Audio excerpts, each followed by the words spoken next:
Let us turn to the ancient wisdom found in Scripture. For the Bible is not a record of historical events, but the greatest psychological drama ever written. It reveals the pattern by which man may consciously rise to higher levels of himself. Be still and know that I am God. These words from the 46th Psalm contain the very essence of our discussion tonight. In stillness, in quiet, in the absence of effort, you discover your true identity as God, the operant power in the universe. I have often shared the story of my own discovery of this law. It was not through outward seeking, but through an inward journey. When I found myself in Barbados, having promised my family I would be with them for Christmas, but lacking the financial means to make the journey, I did not struggle outwardly. Instead, I lay upon my bed in New York City and transported myself in imagination to my family home. I slept in my childhood bed, heard the familiar sounds of the island, felt the tropical breeze upon my skin, and embraced my family members with joy. I lived from the end, experiencing in imagination what I desired to experience in reality, and within days, without any outer effort on my part, the means to make the journey materialize. This is the meaning of building yourself quietly. It is not about outer show or the approval of others. It is not about struggle or strain or sacrifice. It is about the quiet assumption of the state of consciousness that would be yours if you already possess what you desire. Consider the words of the Master. When you pray, go into your room and shut the door and pray to your Father who is in secret, and your Father who sees in secret will reward you openly. Your room is your mind. The door you shut is the silencing of your senses, and the Father in secret is your own wonderful human imagination, the creative power that brings forth all things. The open reward is the visible manifestation in your world. Tonight, I urge you to give up the belief that anything outside yourself has power over you. Give up the struggle to change outer conditions, for they are but reflections of your inner state. Instead, turn within. In the quiet of your own being, assume the feeling of your wish fulfilled. Feel the naturalness of being the person you desire to be. Feel the reality of possessing what you seek to possess. Feel the relief, the satisfaction, the joy that would be yours if your desire were already an accomplished fact. The outer world may tell you this is fantasy, that you are deceiving yourself. It may point to evidence that contradicts your assumption. But I say to you, the evidence of your senses is but the harvest of past assumptions. If you would change the harvest, you must now sow different seeds in the fertile soil of your imagination. In this quiet building of yourself, persistence is essential. You must be faithful to your assumption. If, for example, you wish to be financially secure, you must not only assume the feeling of wealth in a single meditation, but must continue in that assumption as you move through your day. When doubts arise, as they inevitably will, gently bring your attention back to the feeling of your wish fulfilled. This is not self-deception. It is the highest form of truth. For what you are assuming is the only reality, and the outer world must reshape itself to conform to that inner conviction. Many fail in this work because they give up too soon. They assume the feeling of their wish fulfilled for a brief period, but then return to their habitual state of consciousness. Remember the parable of the fig tree. When the master cursed it, nothing appeared to happen immediately, but the tree was withered from its roots, though the evidence was not yet visible. So it is with your assumptions. The moment you assume the feeling of your wish fulfilled, your desire begins to move toward manifestation, though the outer evidence may not be immediately apparent. Let me share with you a letter I received just last week. A gentleman who had attended these talks wrote to me saying that for years he had struggled to advance in his profession. Despite his qualifications and hard work, promotion seemed always to elude him. After hearing our discussions on the law of assumption, he began each night before sleep to experience in imagination the congratulations of his colleagues on his new position. He felt the handshakes, heard the words of praise, experienced the satisfaction of his increased salary. He did this quietly, telling no one of his inner work. Within 2 months, a position was created specifically for him, a position that had previously existed in his company at exactly the salary he had imagined.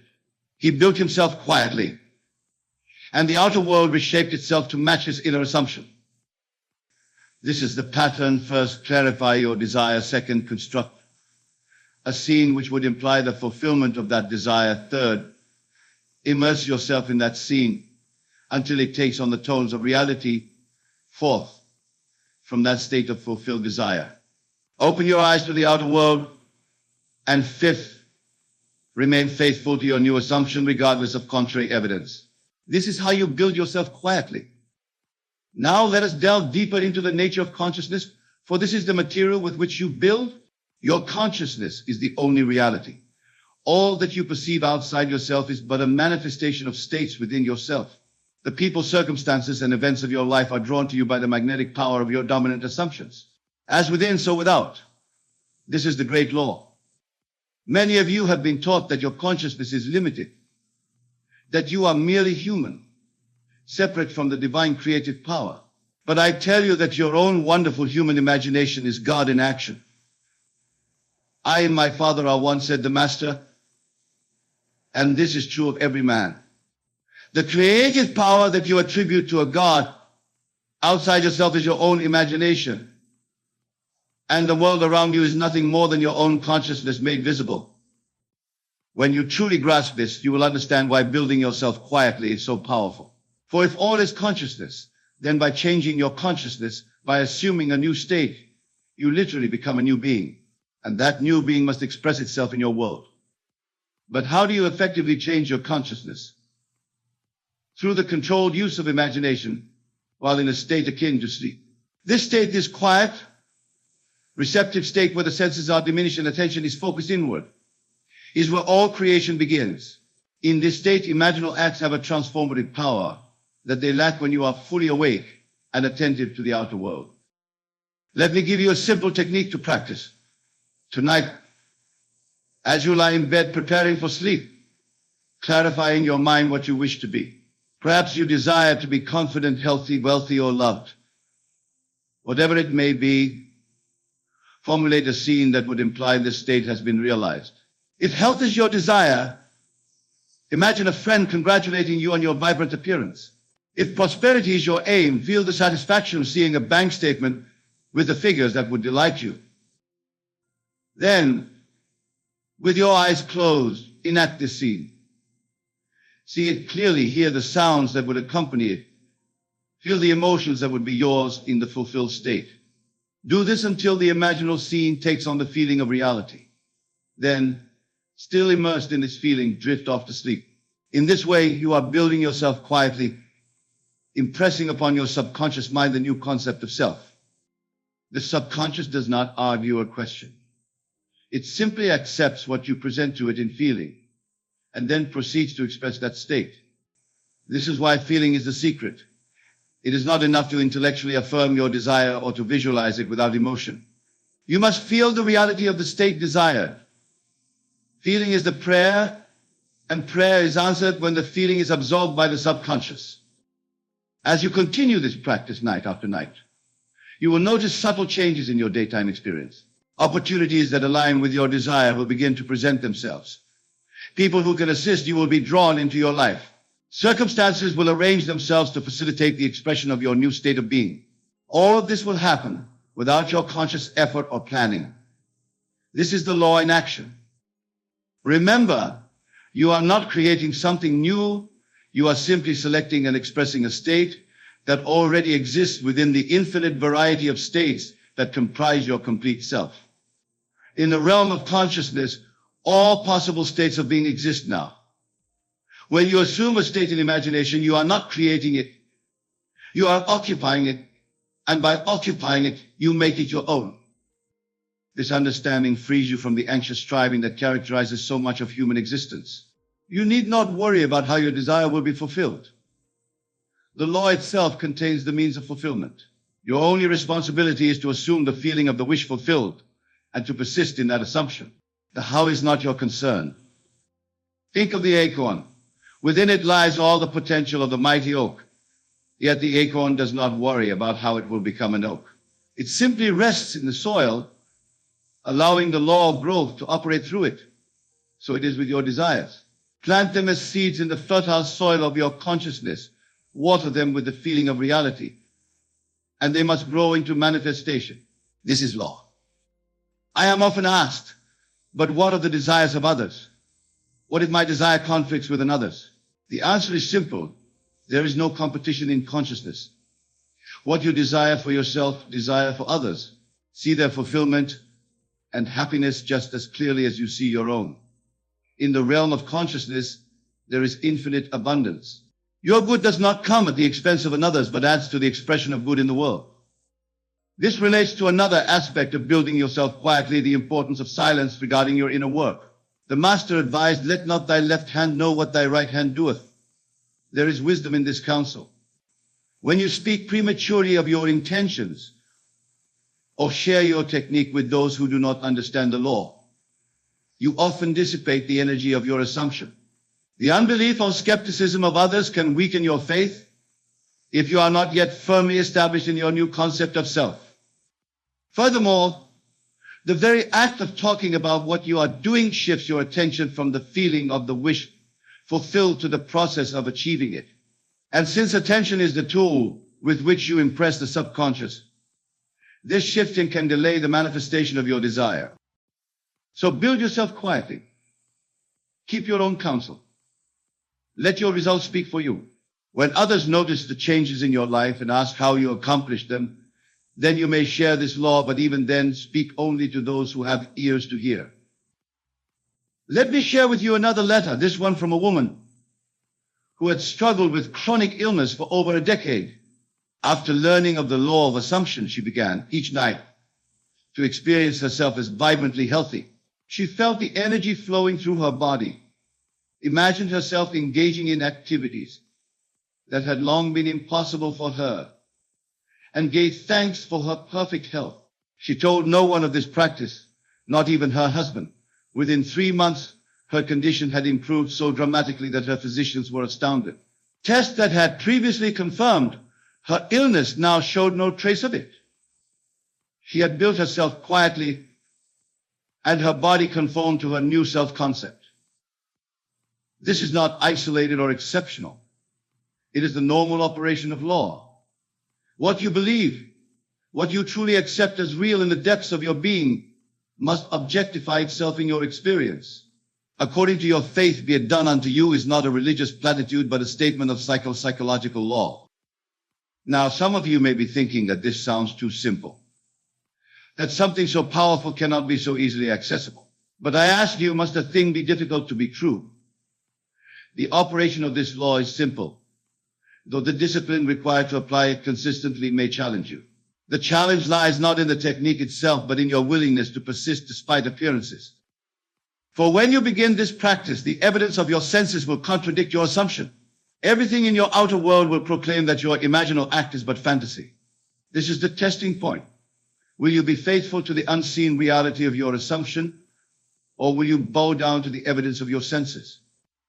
Those who succeed are those who understand that the outer world is a shadow, a reflection of inner states. Just as it takes time for the fruit to appear after a seed is planted, so there is a psychological gestation period between your assumption and its visible manifestation. During this interval, you must persist in your assumption regardless of appearances. You must live from your desired state, not for it. Living from the end means that you do not look for your desire. You look from your desire. You see the world as you would see it if your desire were already fulfilled. The shift in consciousness from seeking to possessing, from wanting to having, is the essence of effective prayer. Prayer is not begging a power outside yourself to change your circumstances. Prayer is claiming in consciousness what is already yours in potential and feeling the joy of that possession before its physical manifestation. When you pray in this manner, assuming the feeling of your wish fulfilled, you are applying the highest form of creative power. This understanding transforms your approach to every aspect of life. You no longer see yourself as a victim of circumstances, but as the creator of circumstances. You no longer feel the need to manipulate others or force situations, for you know that by changing yourself within, you change your outer world without effort. Consider your relationships. If you wish to be loved, you must first assume the feeling of being loved. If you wish for recognition in your career, you must assume the feeling of being recognized. If you wish for abundance, you must assume a feeling of abundance. The outer manifestation follows the inner assumption with mathematical precision. This is why so many conventional approaches to change fail. They attempt to alter effects while leaving the cause consciousness unchanged. It is like trying to dispel darkness by fighting it with a stick. The only way to remove darkness is to introduce light. Similarly, the only way to remove an unwanted condition from your life is to introduce the opposite state in consciousness. If you are experiencing lack, do not fight against it or complain about it, for that only perpetuates the consciousness of lack. Instead, assume the feeling of abundance.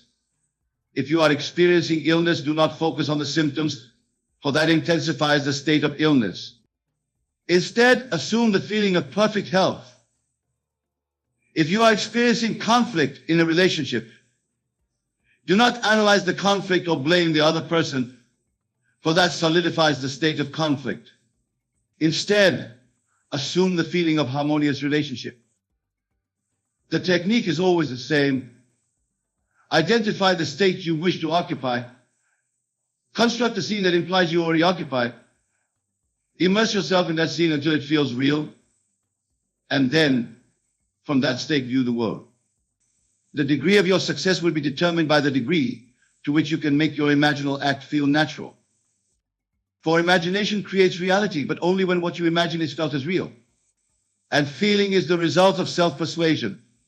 You must persuade yourself of the reality of your assumption until your whole being accepts it. This is the meaning of belief. Many fail because they try to imagine something they find impossible to believe. Start with something that does not overly challenge your sense of what is possible. As you experience success in these smaller manifestations, your faith in the law will grow, and you will be able to apply it to increasingly significant areas of your life.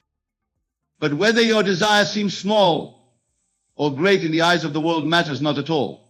The same law operates in every instance. The creative process does not know difficulty. It knows only law. When you assume the feeling of your wish fulfilled, the law begins to operate to bring about the conditions needed for the objective realization of your assumption. Let me emphasize again the importance of persistence. You must not take your desires out of the invisible realm prematurely. Just as a farmer does not dig up his seeds to see if they are growing, so you must not constantly check your progress or revise your approach based on outer evidence.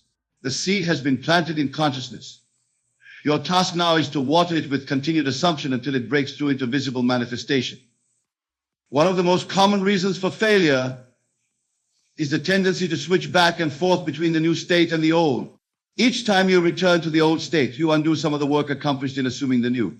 You must make a clean break with the old state. You must die to the old man in order to live as the new. This is the true meaning of rebirth, to cease identifying with what you were and to fully identify with what you desire to be.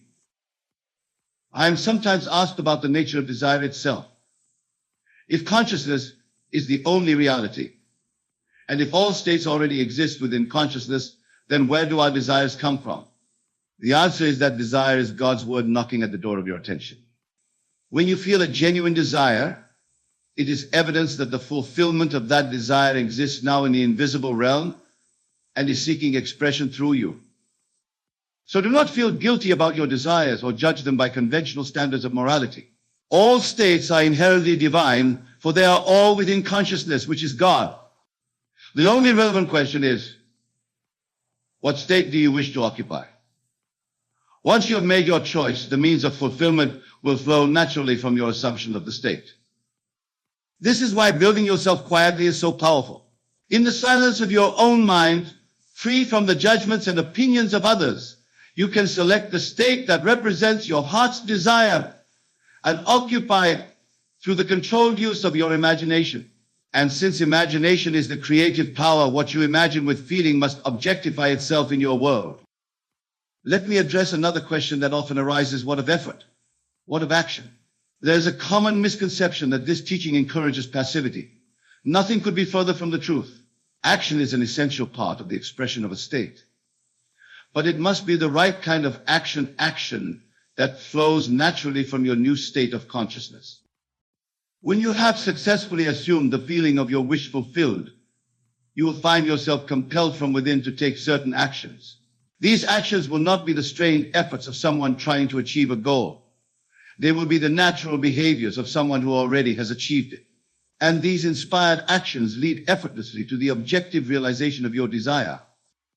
A man who assumes wealth thinks differently, makes decisions differently, notices opportunities that the man assuming poverty would miss.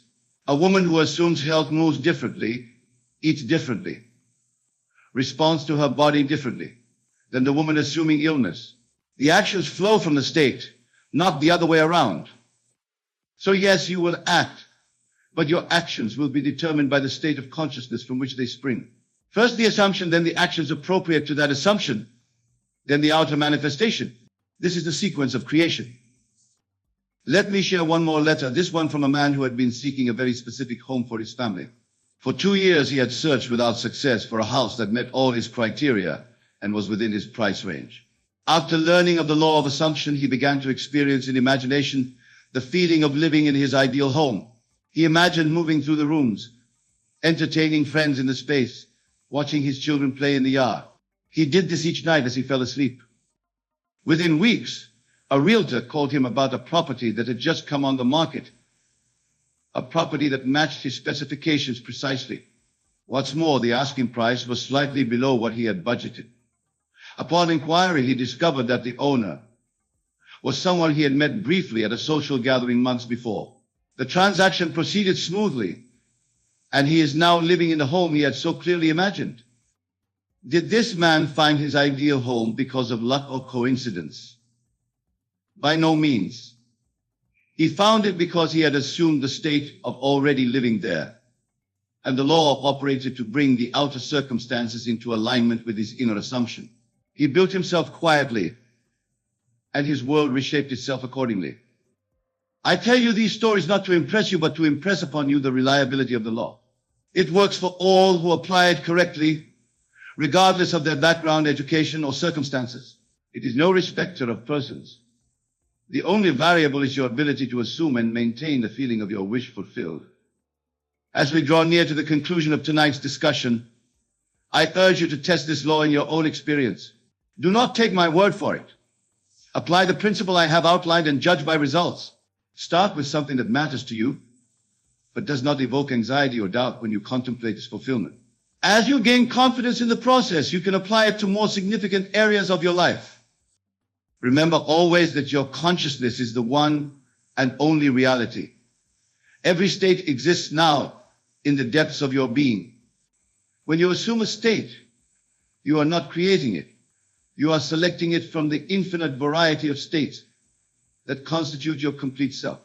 And by dwelling in that state, by making it real through feeling, you bring it into expression.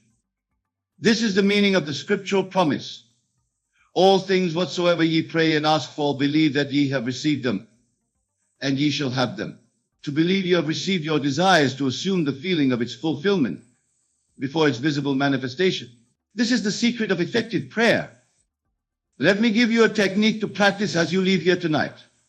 Select one desire that you wish to realize. Formulate a scene which, if true, would imply the fulfillment of that desire.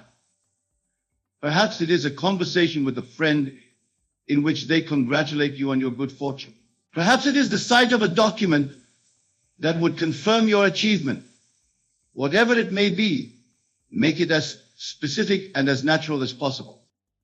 Then, tonight as you prepare for sleep, quiet your mind and body. Relax completely. Close your eyes and enact your imaginal scene.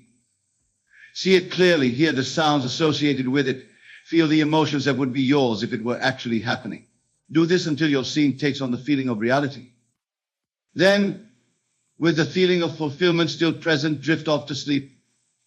Do this for several consecutive nights and watch for signs of its manifestation in your outer world. Remember that there may be a gestation period during which the seed you have planted grows beneath the surface. Do not disturb it with doubt or impatience. Water it with continued assumption until it breaks through into visible expression. In this way, you are building yourself quietly. You are using the creative power of consciousness to reshape your world from within. There is no force in the universe that can stop the manifestation of what you have planted in consciousness with feeling and faith. Let me close with these words. You are divine. You are the operant power in your world. All that you perceive outside yourself is nothing more than your consciousness objectified. Know this, apply this, live by this, and you will transform not only your own life, but the lives of all who come into contact with you. Go now in peace, but go with the awareness that you carry within you the power that creates and sustains the universe. Use it wisely, use it lovingly, and use it with the certainty that what you assume must objectify itself in your experience. This is law, and the law is sure. Build yourself quietly in the sacred temple of your imagination, for there and only there can true transformation take place. And as you transform yourself within, your outer world must correspond to that transformation. This is the promise and the proof of the law of assumption. And now, I have shared with you the principle by which I live. I have given you the key that can unlock any door in the mansion of your dreams. It is up to you to take this key and use it. For although I can explain the law, only you can apply it to your life. Remember that the time to act is now, not tomorrow, not when circumstances seem more favorable, but now in the quiet of your own mind. For the kingdom of heaven is within you, and the kingdom of heaven is the realm of imagination where all creation begins. If you have built castles in the air, your work need not be lost. That is where they should be. Now put the foundations under them. And the foundation is the feeling of your wish fulfilled. Feel now the reality of what you desire. And that feeling will build a bridge of incidents that will lead inevitably to the objectification of your assumption. Go now and build yourself quietly. Go with the confidence that what you have heard tonight is not theory but law, immutable, unchangeable law. And go with the awareness that you are more than you appear to be. That your imagination is the very workshop of God, and that through its proper use, you can transform your life into a living testament to the creative power of consciousness. I leave you with this thought. What would you do? Who would you be if you knew you could not fail? Answer this question not with words, but with the feeling of your wish fulfilled. For in that feeling lies the seed of all creation. And the seed, once planted in the fertile soil of consciousness and watered with the feeling of reality, must grow into manifestation. This is the law, and the law is sure. Build yourself quietly, and watch as the universe reshapes itself to accommodate the new you that you have created in the silence of your imagination. For what is imagined with feeling must become fact. This is not faith, it is law. And the law works with mathematical precision for all who apply it correctly. You are the operant power in your world. You are the God of your universe. Know this, apply this, that you will be as the Master promised, the heir of all things, the true Son of God, co-creator with the Divine. For imagination is God in action, and through its conscious use, you participate in the creative process by which all things come into being. Build yourself quietly, and you build yourself surely. For the foundation of all creation is consciousness. And what you assume as true in consciousness must objectify itself in your world. This is the eternal promise, the everlasting covenant between God and man. And God and man are one, for God is your own wonderful human imagination. In the silence of your heart, there is a truth that resonates louder than any voice God's plan for you is unshakable. Life may throw its fiercest storms, people may try to dim your light, and circumstances may attempt to block your path, but nothing can halt the divine orchestration of God's will in your life. His plan is not dependent on human approval, nor is it swayed by the opinion of peer or actions of others. It is rooted in His infinite wisdom and boundless love. When challenges arise, it is easy to feel forgotten or lost. You may wonder if the setbacks you face are signs of failure or abandonment. But remember, the obstacles in your way are not detours away from God's purpose, they are stepping stones. They are tools He uses to refine your character, strengthen your faith, and prepare you for the blessings He has already set aside for you. No trial is wasted when it is surrendered to God. There are moments when people may doubt you, criticize you, or even stand against you. Their words may sting, and their actions may seem to delay your progress. But let this truth settle in your soul: no weapon formed against you will prosper, because God's hand is upon you. The same God who parted the Red Sea, who raised Lazarus from the dead, and who conquered death itself is the one who has written your destiny. His plan does not falter because of human interference. He has already accounted for every challenge, every delay, and every mistake. You are not defined by your past or limited by your present. God sees the full picture. He knows the dreams He has placed in your heart, and He knows the right time and way to bring them to fruition. Trust that His timing is perfect. It may not always align with your expectations, but it is always for your good. When doors close, it's not because you are unworthy, it's because He has something far greater waiting for you. When delays occur, it's not because you are forgotten, it's because He is aligning circumstances in ways you cannot yet see. Faith is the anchor that holds you steady as you wait. It is the assurance that even when you cannot see the path ahead, the one who leads you sees it all. It is the confidence that His promises are not empty and His plans are not fragile. Stand firm in that faith. Speak life over your dreams, even when doubt whispers otherwise. Declare God's truth over your journey, even when the road feels uncertain. Your life is not a series of random events, it is a masterpiece in progress. Every brushstroke of joy and sorrow, every layer of triumph and trial is part of a grand design. God is the artist, and He is not finished yet. Trust Him to complete the work He has started in you. He is the author of your story, and no one else holds the pen. When fear tries to paralyze you, when disappointment tries to dishearten you, and when uncertainty tries to discourage you, remind yourself of this God's plan, for you cannot be stopped. Not by people, not by circumstances, and not by anything in this world. His love is your foundation, His grace is your strength, and His purpose for your life is unshakable. God's plan is unshakable. This truth is a foundation that cannot be moved, no matter the storms or challenges that arise in life. His plan is rooted in eternity, crafted with love and wisdom that surpasses human understanding. It is not something fragile or uncertain, nor is it influenced by the circumstances we see or the opinions of others. God's plan is like a mighty river, flowing with purpose and power, carving a path even through the hardest of obstacles.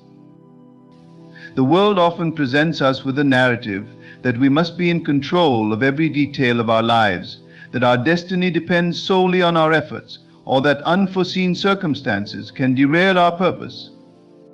But this perspective is limited, for it fails to recognize the sovereignty of God. His plan for each of us was established long before we took our first breath. The scriptures remind us, "For I know the plans I have for you, declares the Lord, plans to prosper you and not to harm you, plans to give you hope and a future." These words are not mere encouragement, they are a declaration of certainty, a promise that transcends the temporal and anchors us in the eternal.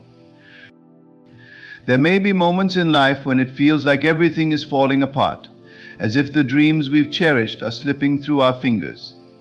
Doors may close, opportunities may vanish, and paths may seem blocked.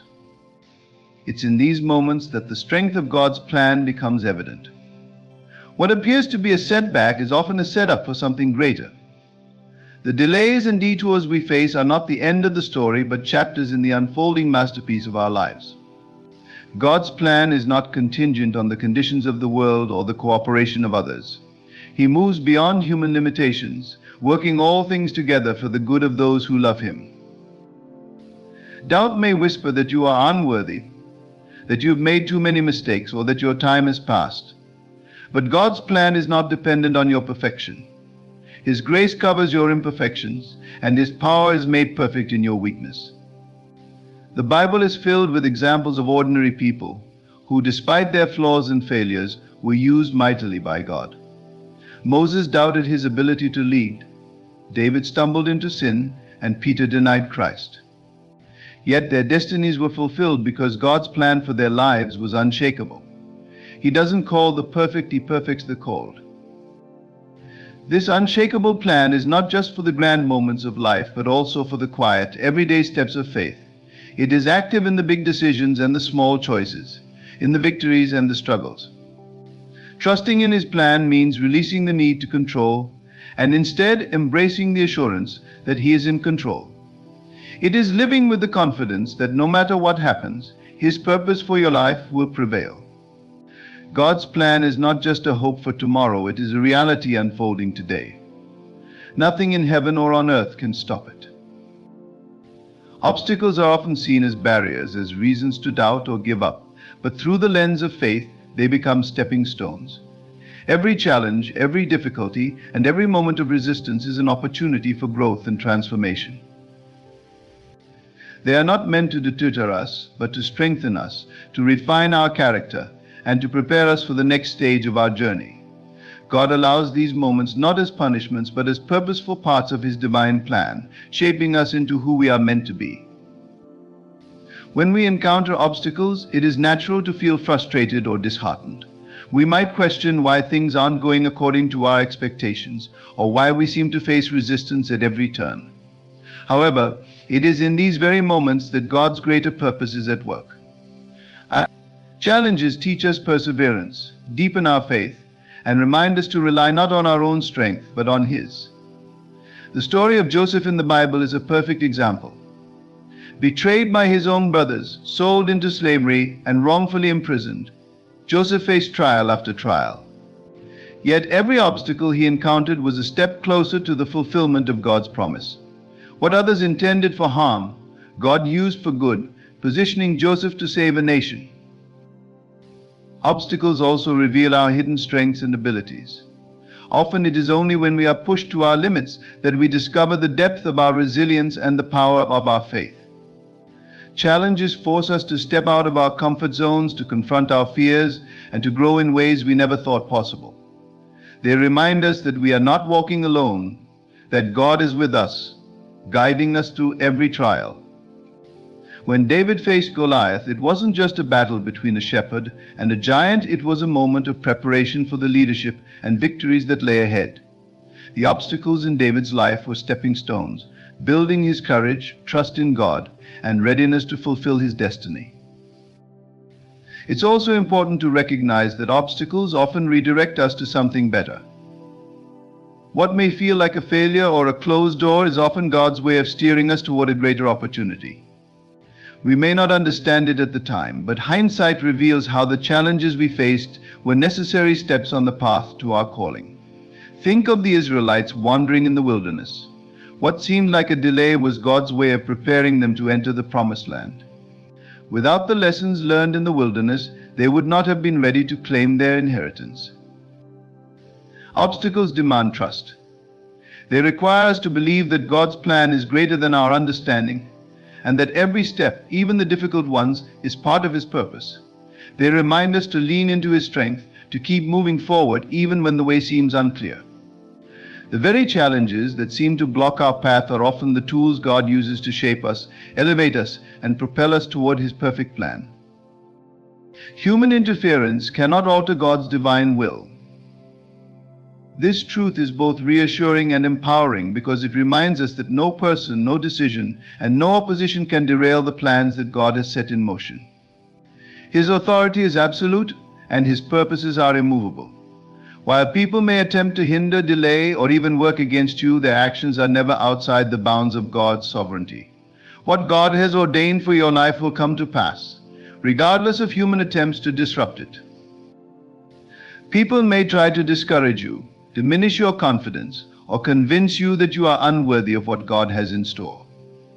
They may judge you based on your past, misunderstand your intentions, or resist your progress. Yet none of this can undo what God has already decided. His plans are not subject to public opinion or reliant on human approval. When God opens a door, no one can shut it. When He declares a promise over your life, no amount of opposition can nullify it. This truth was evident in the life of Jesus, whose mission faced relentless opposition. Despite the schemes of the Pharisees, the betrayal by Judas, and the disbelief of many, God's purpose was fulfilled. No human effort could stop the redemption of humanity through Christ. Sometimes the interference of others feels overwhelming. You may encounter betrayal, jealousy, or unfair treatment. It can feel as though people's actions are succeeding in holding you back. But remember, God is not surprised by any of it. He sees what you cannot see and knows what you do not know. He has already accounted for every challenge and every act of opposition. In fact, he can use these very things to advance his plan. What others mean for harm, God can transform into good. The story of Nehemiah rebuilding the walls of Jerusalem is a powerful example. Despite the ridicule and sabotage attempts from his enemies, the walls were completed because Nehemiah relied on God's guidance. Human interference could not stop the divine assignment. God's will is also independent of human cooperation. You don't need everyone to believe in you or support you for God's plan to succeed. He often works through unlikely circumstances and unexpected people. Consider how God used Moses, a man with a speech impediment, to lead the Israelites out of Egypt. Pharaoh resisted time and again, but God's plan prevailed. Similarly, God used Esther, a young Jewish woman, to save her people despite the schemes of Haman. Human efforts to thwart God's purpose only set the stage for His glory to be revealed. It is easy to feel discouraged when others misunderstand or oppose you. Yet these moments are opportunities to trust in God's higher ways. His plans are unstoppable, His power unmatched, and His wisdom unsearchable. What He has set in motion cannot be undone by human hands. People may try to interfere, but they are ultimately powerless against the will of the Almighty. Every attempt to block your progress only serves to magnify His ability to accomplish His purpose in your life. God's timing is perfect, a truth that often challenges our human perspective, but ultimately brings peace when we embrace it. In a world driven by deadlines, urgency, and instant gratification, waiting for God's timing can feel like a test of patience and faith. Yet His timing is not random or delayed, it is divinely orchestrated, unfolding in a way that aligns with His eternal plan and our ultimate good.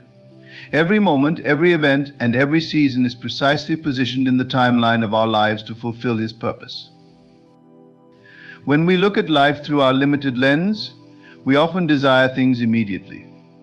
We pray for breakthroughs, opportunities, or resolutions, expecting them to happen on our schedule. However, God operates outside of time as we know it. His view is infinite, and He sees the entirety of our lives, the beginning, the middle, and the end. What seems like a delay to us is often preparation in His divine plan. He is not only preparing the blessing, but also preparing us to receive it.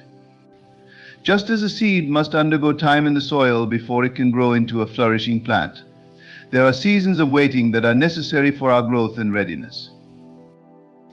In the Bible, the story of Abraham and Sarah illustrates the perfection of God's timing. They were promised a child, but that promise took years to be fulfilled. Their waiting period was not wasted, it was a time of learning, trusting, and deepening their relationship with God.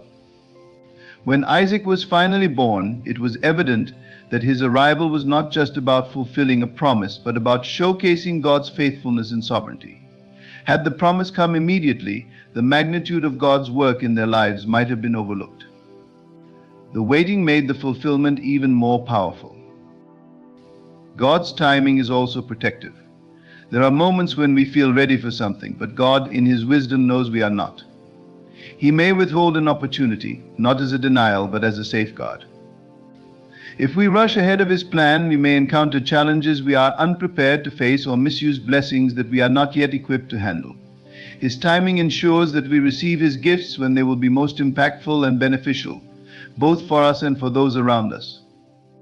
Joseph's journey from the pit to the palace is a profound example.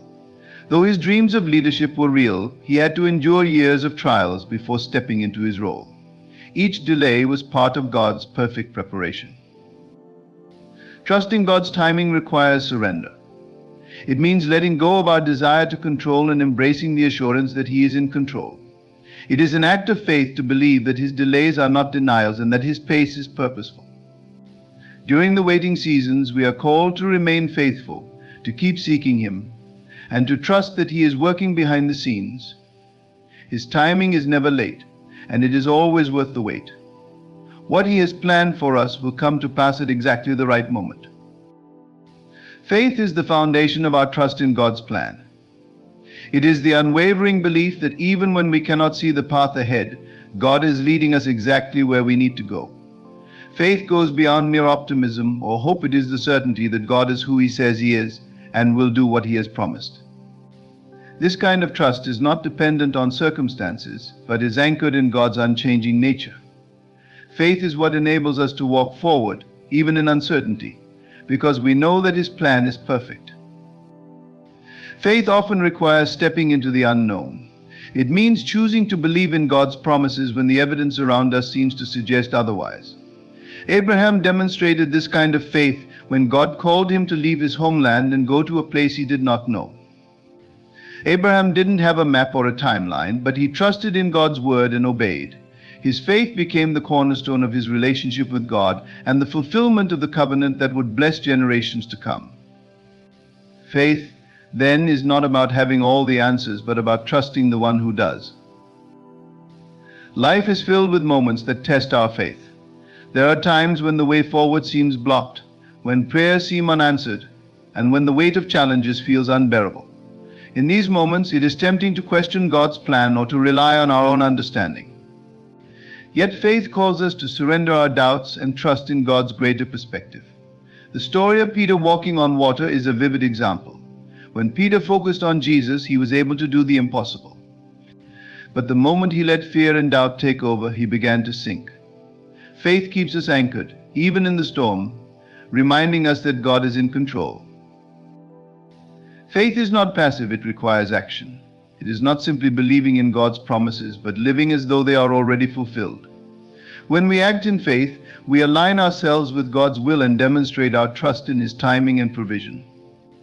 The woman with the issue of blood acted in faith when she reached out to touch Jesus' garment, believing she would be healed. Her faith was the catalyst for her miracle. In the same way, our faith moves us to take steps, even small ones, toward the promises God has placed before us. Faith also brings peace. When we trust in God's plan, we no longer feel the need to control every detail of our lives. We can rest in the assurance that He is working all things for our good. This peace doesn't mean the absence of trials, but the presence of God's comfort and guidance within them. Faith transforms our perspective, allowing us to see challenges not as obstacles, but as opportunities to grow and deepen our reliance on God. Faith is the bridge between God's promises and their fulfillment. It is what allows us to walk forward with confidence, knowing that no matter what happens, God's plan for us is good, and His purposes will prevail. God's plans for us are filled with hope, purpose, and victory, even when life's circumstances suggest otherwise. At times, the challenges and trials we face can cloud our understanding of His intentions, leading us to question whether the difficulties we endure have any purpose. But God's plans are not only good, they are divinely crafted to bring us closer to Him and to fulfill His higher purpose for our lives. His promises remind us that He is always working for our ultimate good, even when we cannot see it. The promise of Jeremiah 29:11 echoes this truth. For I know the plans I have for you, declares the Lord, plans to prosper you and not to harm you, plans to give you hope and a future. These words were spoken to the Israelites during a time of exile, a season of hardship and uncertainty. Yet even in that difficult moment, God assured them that their suffering was not the end of their story. He had a future of restoration and blessings waiting for them. This assurance is the same for us today. No matter where we find ourselves, God's plans are steadfast, filled with hope, and focused on our growth. Life may often present circumstances that feel anything but hopeful. Perhaps we face setbacks, losses, or prolonged seasons of waiting that leave us wondering if God's promises will ever be fulfilled. It is in these moments that we must cling to His word and trust in His character. God's goodness is not negated by our trials. On the contrary, He uses them to shape us, strengthen our faith, and prepare us for the greater things He has in store. The Apostle Paul understood this deeply when he wrote in Romans 8:28 that in all things God works for the good of those who love Him, who have been called according to His purpose. The victories that come from God's plans often emerge from what initially seems like defeat. The cross is the ultimate example of this. At the time, it appeared to be the end of Jesus' ministry, a moment of despair for His followers. But what looked like loss was actually the greatest victory in history. Through the cross, God's plan of redemption for humanity was fulfilled, proving that His ways are far higher and more powerful than we can comprehend. In our lives, too, what seems like failure or delay can be the groundwork for a divine breakthrough. God's plans also carry an eternal perspective, reminding us that our hope is not confined to this world. While His blessings are evident in our present lives, His ultimate goal is to draw us closer to Him and prepare us for eternity. The hope we find in His plans transcends temporary circumstances, grounding us in the assurance of His unchanging love. Every step of the journey, whether filled with joy or trials, is part of His perfect design for our lives. Even in the darkest moments, God's plans shine through with purpose and hope. His goodness, faithfulness, and promises are unshakable, giving us the strength to persevere, trust, and walk forward in confidence. The victory He has prepared for us is not just for today, it is for eternity, and it is certain. In the grand tapestry of life, God's plan is the thread that binds everything together with purpose, hope, and love. It is a plan that transcends our understanding, yet it is always for our good. Through His timing, His promises, and the unwavering assurance of His faithfulness, we are reminded that nothing, no obstacle, no delay, no challenge can hinder what He has ordained for us. Our role is to trust, to walk in faith, and to align ourselves with His will, knowing that He is always working behind the scenes. His plans are not just about achieving victories or receiving blessings, they are about transforming us, drawing us closer to Him, and fulfilling a purpose far greater than we can imagine. With God, we are never alone, never forgotten, and always on the path toward a hope-filled future. Let us hold fast to this truth, rest in His promises, and move forward with confidence, for His plans will always prevail.